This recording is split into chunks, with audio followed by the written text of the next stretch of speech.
真欢喜，咱咧搁组织做伙。时间实在是过去非常紧，一年又搁过去啊。倒是有一个朋友甲我讲，毋是伊搁过去，是伊搁了去啊。咱着对小学时班来讲，是所做的事工，又搁增加真多。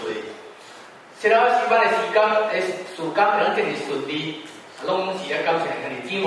恁的支持，恁的关心，甲恁的来做。当时嘛有人问，小学时班到底是咧做啥物？利用这个时间，甲大家做一个报告。小学时班的事工最主要分做3部分。那第一部分，每年拢有30场以上这个对外演唱，包括一教会。安养中心，嘛有病院，嘛有学校，嘛有一社团，嘛得到真好的这个回应。那么第二部分来参加小学时班，差不多将近一半拢毋是基督徒，所以要安怎甲因引传真侪基督徒，这嘛是阮的事工真重要的一部分。那么第三部分，感谢教会为阮安排一位通讲非常优秀、非常的贴心，是个非常好的指导老师。如果讲我若敢若无会晓，一个唱歌这个技巧，安尼是无够厉所以我嘛讲学着会晓家己作曲、家己作词，所以后壁这两部分，阮今仔日拢有同工要来甲咱做一分享。首先，阮就要用感恩、用俄热心来唱头一首的诗歌。主在我心内，无惊吓自在。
总是两晚拜五，伊咧菜来时，吼，伊紧张甲怎啊哭出来，伊甲我讲吼，伊足紧张诶，伊嘛足惊，伊讲伊将来毋捌面对场面遮尔大，伊讲吼，伊需要过一段时间诶磨练。毋茫讲下摆有机会互伊做真好诶分享。我甲伊讲，今日上少你嘛做一个简单诶介绍，伊讲吼试试看。好，要甲咱介绍就是这个郑丽颖她非常的少年，伊是七年级生吼，但是伊毋是上少年的哦，我内面还佫较少年的，这是上映真正较年轻话，对我的期待讲，是了是讲吼爱年轻化，无通你讲老酷酷嘛。所以这就是我咧拍拼这个目标。所以现在我就要来请郑丽颖吼。甲咱讲，伊来到小老师班，伊的感觉甲伊的体会，证明都是恁对的对，就这种，足少年对吼，证明免紧张来。